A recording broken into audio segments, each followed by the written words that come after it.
So now we're trying to make the yellow cross. Sometimes you get the L shape, you get the line, or you get the dot. But what we do is front, top, right. Then we'll do top, back, right, back, front, back. Now we've got the L, and we'll keep going.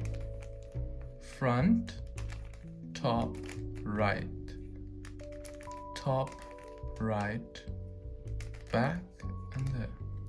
And you should get something like this. As long as you've got the yellow cross, you've completed the first step.